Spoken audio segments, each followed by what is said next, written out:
Alrighty then. I thought I'd do one last test with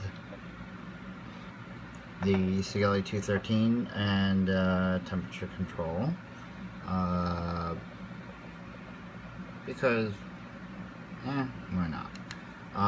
What we're going to do is we are going to compare it to a DNA 200. With a stainless 316 simple 24 gauge spaced coil. Alright, and what we're going to do is we're going to set both of them to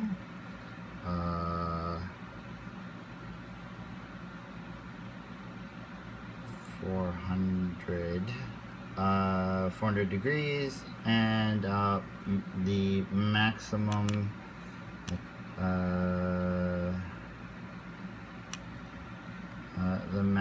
available power.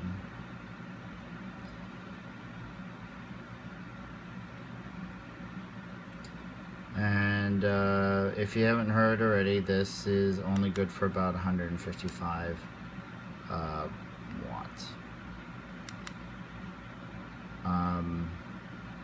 Okay, so we have that set up.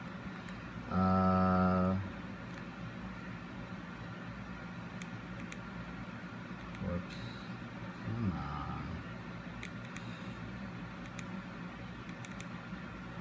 on. Okay, so that's stainless 316 mode.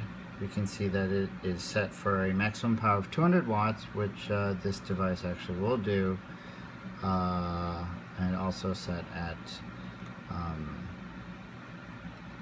400 degrees Fahrenheit.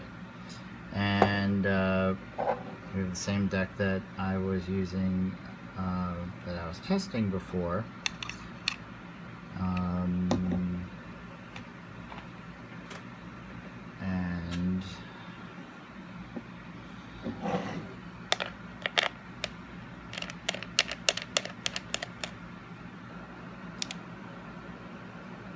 which is ohming out at 0.48, 0.49. I think the Sigelei 213 measured it at 0.489 when we were doing the dry cotton test.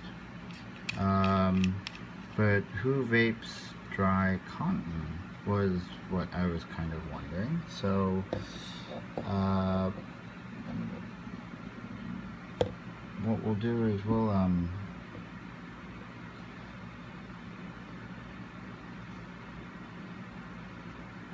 reduce the wick.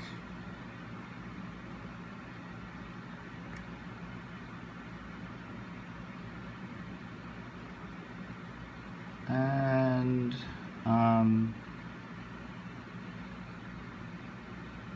just kind of see how it performs that way. Alright, so we unlock the resistance, we read the resistance. Oh, it's a little bit lower, 0.484, and we lock the resistance. And then what is the best angle so we can see both the coil and the screen? I think this might be it. Alright, and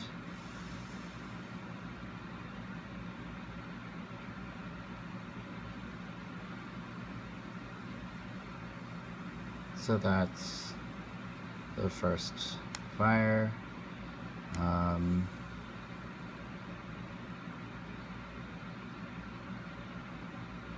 That's the second. Notice how long I'm holding the button. Okay, and this with the software flaw, it should be progressively reading it hotter and hotter. Or sorry, the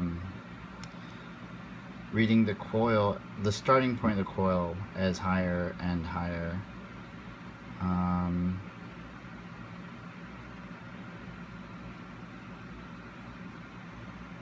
But that's the vapor production at 2-3 watts. And I'm gonna go ahead and put my chuff cap on and add a little bit more juice.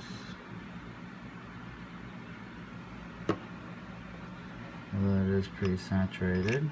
The coil should be hot now, so according to the way this is flawed, it should be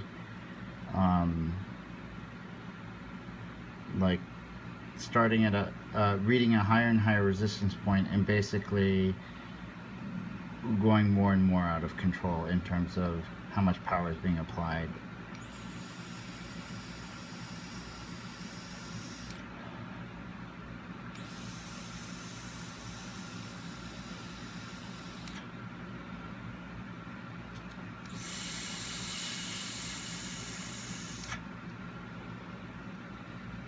And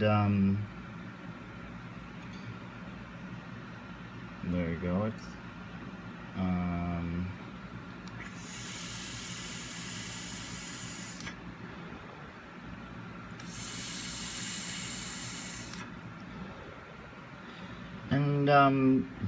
yeah, I'm barely getting any vapor at all. I can see it, but I can't even feel it. Where is that?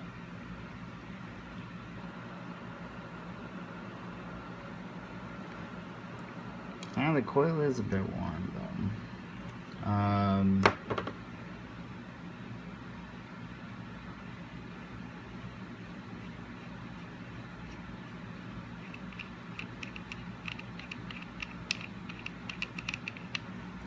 Okay, and we're gonna have to pause the video here because we need to get the coil cooled down to room temperature, and I don't need to wait around for that, so just sit tight for a second.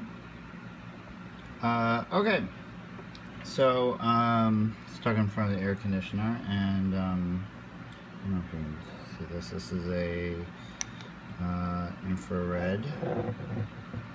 Oh boy.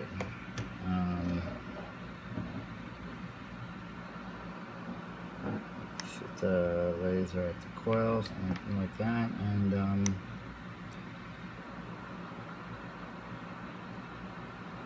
okay. So just showing that it's not like really hot or anything, right?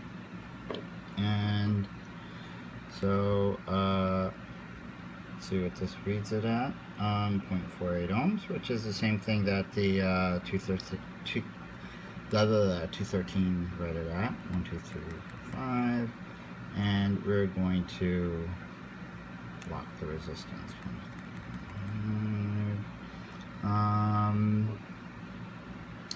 Well, a little bit of juice.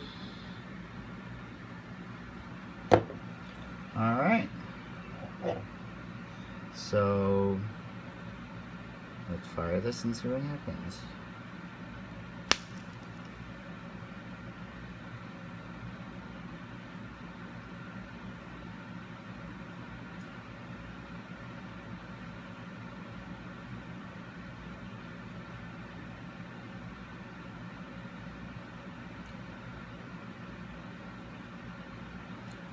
Well, that's interesting.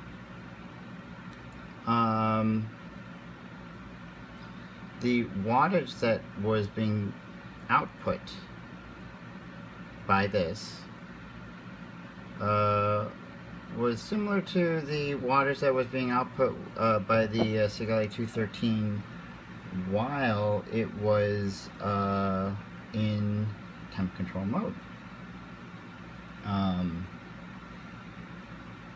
Actually, a little bit higher, by about a watt or so.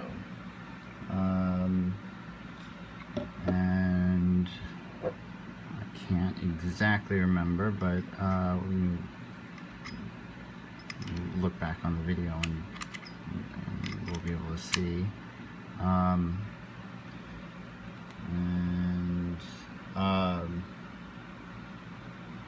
Yeah, but it was running a little bit more. Alright, so let's try.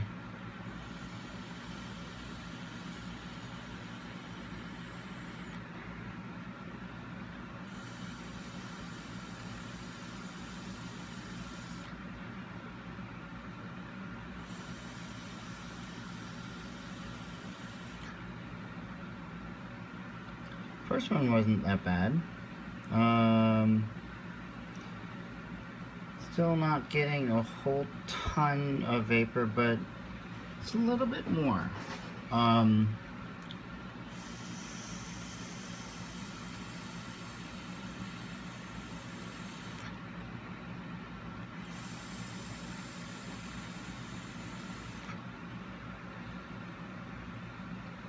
We can see that the production's a little bit more.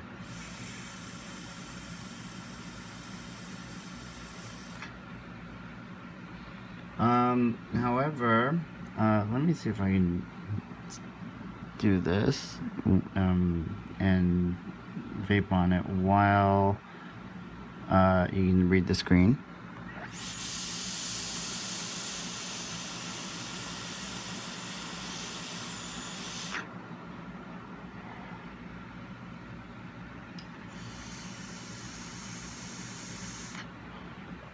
Okay. So it appears that when it's really choking down the power, in the dry cotton test, it would cut the power all the way down to 0.1 watt, and it wouldn't singe the cotton in the dry cotton test, and I think that was pretty accurate. And in this case, with wet cotton in an actual vaping situation, it was taking the power down not as far as the 213 was doing it.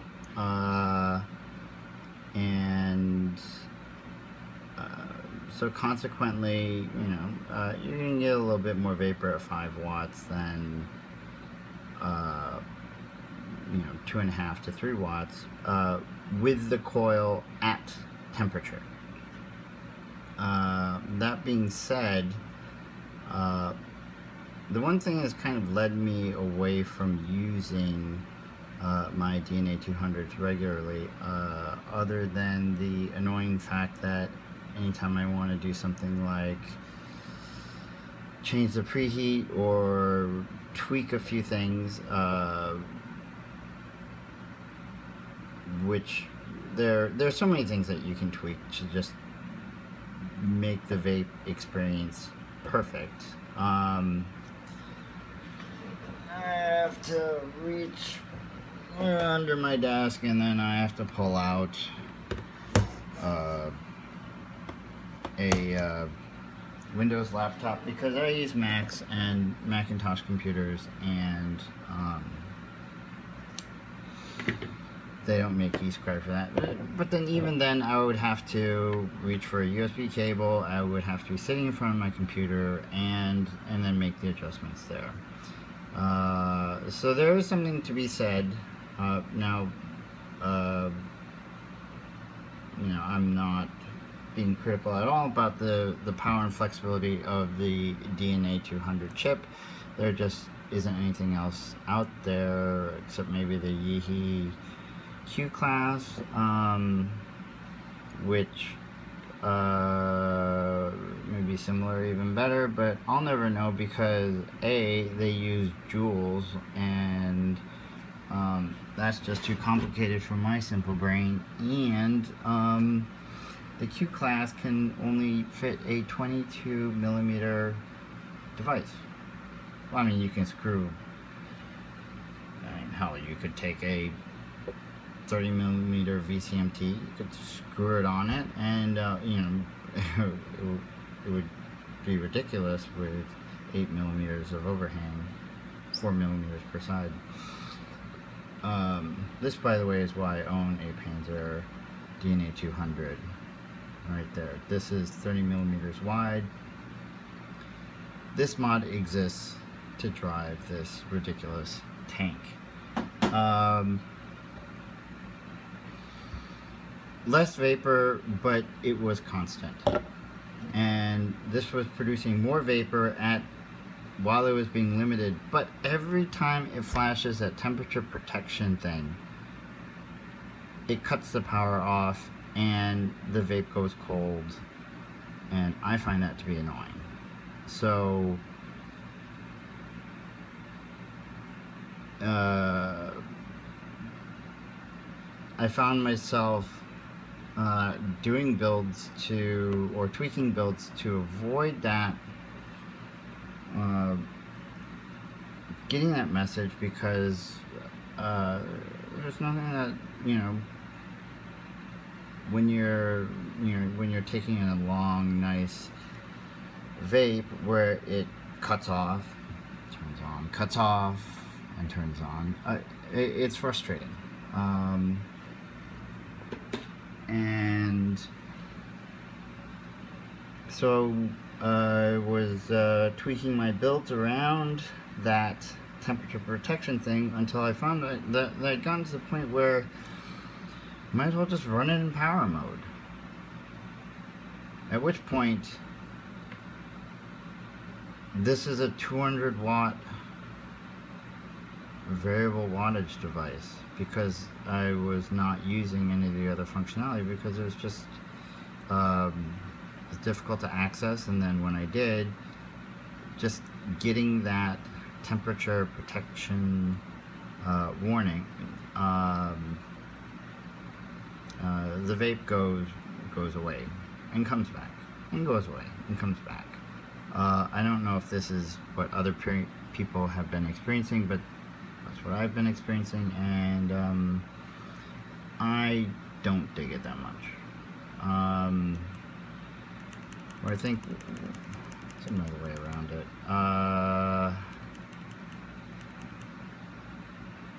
Let's see if I can do this. Oh, damn it. See, it's still doing the same thing. So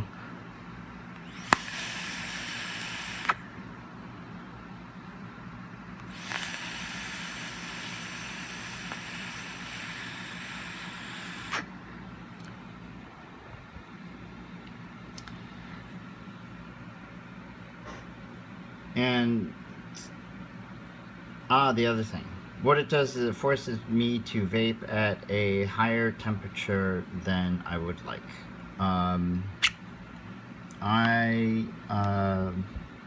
one of those people that I prefer cool vapes. I like to vape in the 420 to 480 range, and you have to keep bumping up the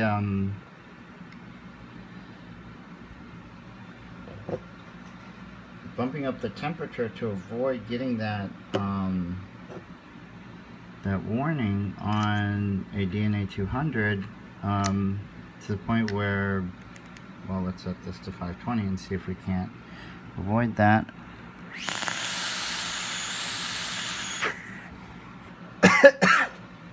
Now it's too hot. Fuck.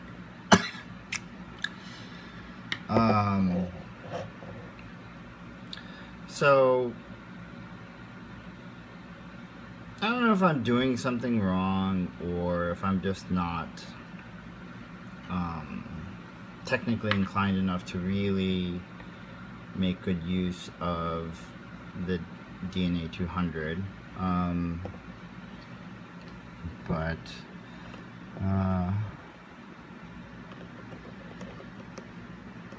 whoopsie.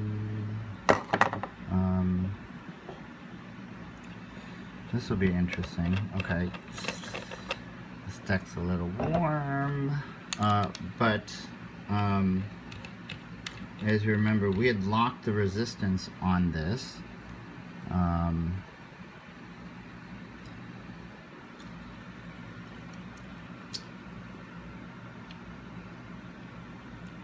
Let's just add a little bit more juice.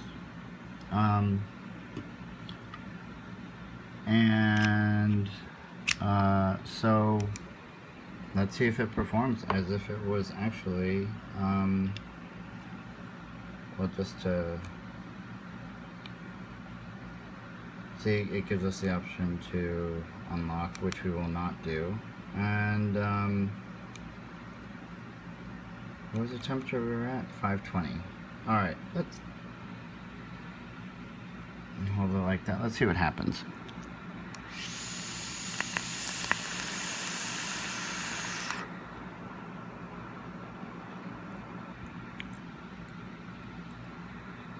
I can't see the wattage, so can't really comment it until I see the video, but it's not kind of going out of control.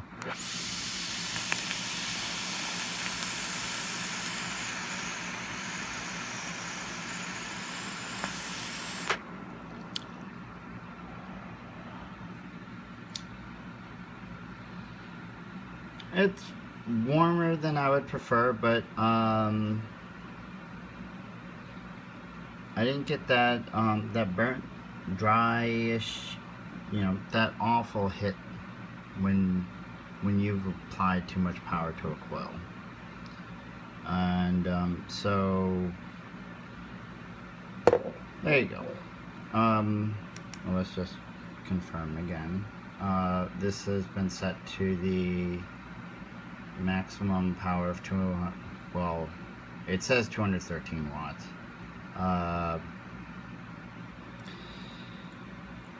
So make of it what you will.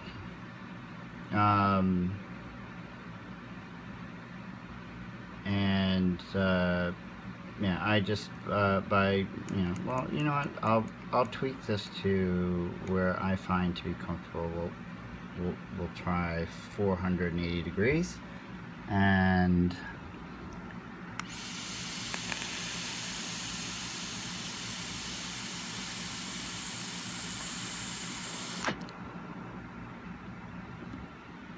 not quite the vapor production we were getting at 520, but the flavor never went bad.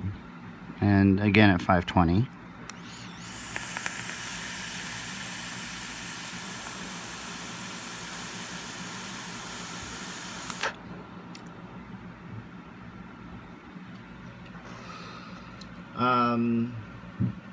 Yeah, flavor never went bad, and the temperature started hot, but then it went down, and it was at a consistent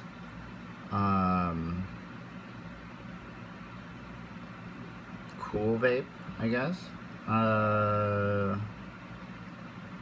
The power never cut out the way it did on the DNA 200. So there you go. So in terms of functional everyday use, that's why I've been liking these a lot. They just kind of seem to work, even if they're completely, totally inaccurate. And I have got more money than I'd like to admit invested in DNA 200 mods, you know, because they are, or they said that, you know, I was told that they are great. These are RX 200s that I swapped DNA 200 boards into.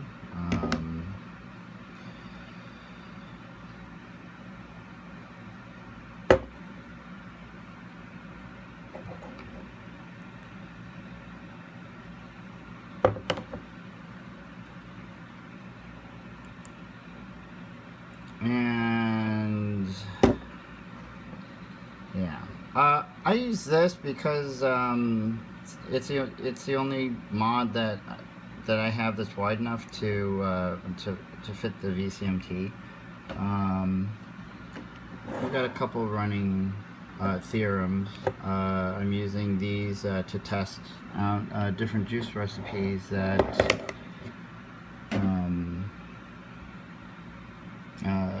that I've been kind of brewing up lately. Although here's another one running on a nugget, and that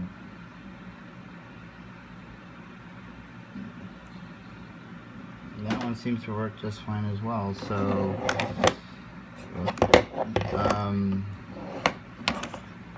yeah, those are just not being used. I'm gonna have to put those up for sale or something. Just don't need that many, because you know, I'm using this, I'm using that, I'm using this infrequently. It's at my desk when I want to just, when I'm stressed and I want to just huck a big cloud. It's a pocket-sized thing to carry around. This is what I'm using. And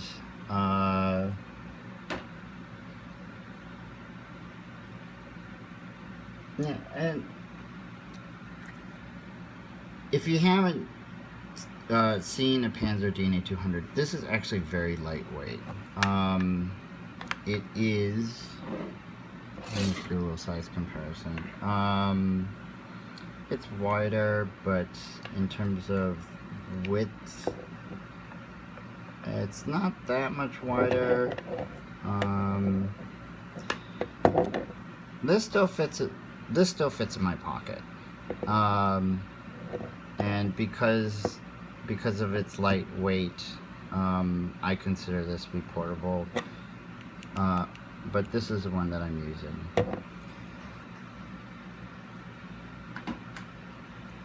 So there you go, the wet cotton test with the stainless steel coil. Actually, that'd be interesting. Let's put a little juice on there, just to make sure it doesn't dry out. At the we have it set at 520 degrees.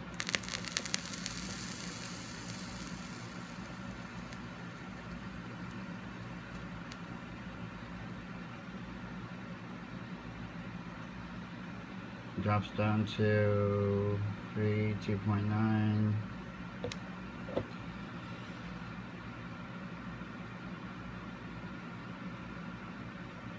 No. And that's firing it as it is. When you inhale, you're actually sort of cooling the coil. So I'm actually interested in watching the video so I can see what the screen was doing while I was vaping this. I hope you found this as informative as the other videos that I've done on the 213. And in terms of technical accuracy, please bear with me. I've never done testing of any sort at all before this, and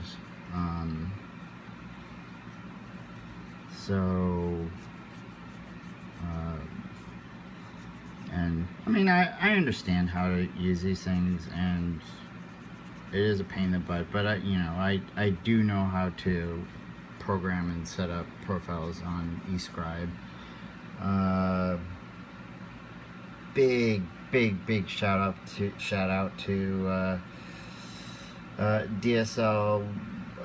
DSJ, oh crap, I forget the letters, DJL SB Vapes for doing the case analyzer and battery analyzer profile testing for the Panzer, because while it came with nothing from the factory, I just downloaded a couple things from his website and this was good to go. So if you own a Panzer DNA 200, he did the work for us. We owe him a great debt of gratitude for that work. And go to the CASA.com website, throw your weight behind, contact your local politicians about the Cole Bishop Amendment. That's one that I've kind of that I see having a better subjectively. I think it's going to save us, at least in the short term, in terms of vaping in the United States. So that being said, sun shining, I should get out of the office and go ride one of my Ducatis and stay safe out there, and never ever ever ever purchase a tobacco product. You know, they say don't smoke, and I would say, you know, if you're gonna vape and smoke too, as long as you didn't, if you shoplifted the cigarettes, then I think it's ethically okay to smoke. But do not purchase anything from a tobacco company. They deserve nothing, zero of our money. I heard that Philip Morris had its worst performing year last year. And that's because vaping is a disruptive technology. Google disruptive technology if you don't understand what I'm talking about. And even better, this technology is one that is, okay, now the mods and some of the hardware is, you know, it takes larger Chinese corporations to produce these at a reasonable price, but it's a market with low,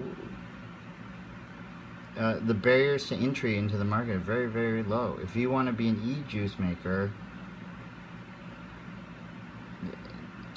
you invest less than $100 in flavorings, nicotine, and, you know, vegetable glycerin, and if you've got a good recipe, that's not a lot of investment to start a business.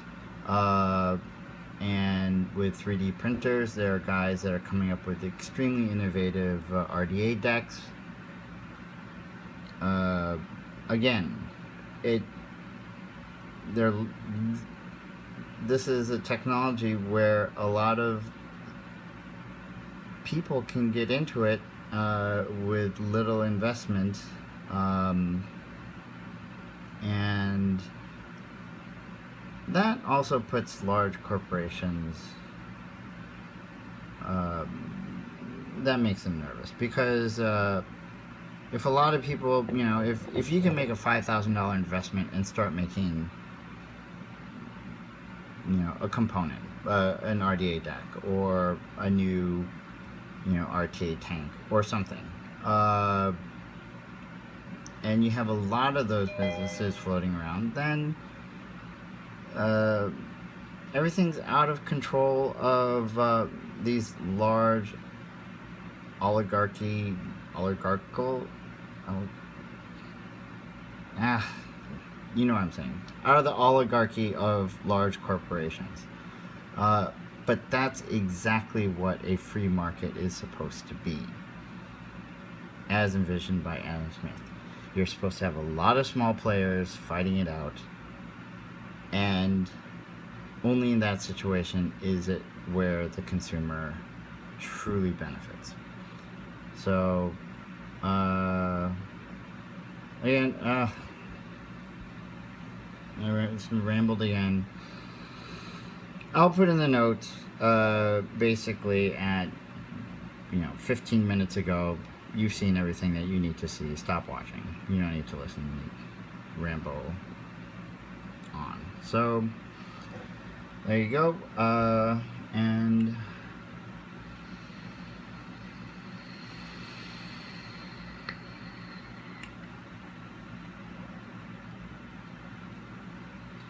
have a good one. And another shameless plug for my favorite company, Steam Crave, with the best customer service in the industry, diametric opposite of Sigelei, and the best tank that there is. This thing just brings out flavor and juice that if I hit an RDA build just right, I can match the flavor that I get out of this tank, that this tank is producing hit after hit after hit. If you don't own one of these, you're missing out. Alright. Now I'm truly done. Okay. Y'all take care.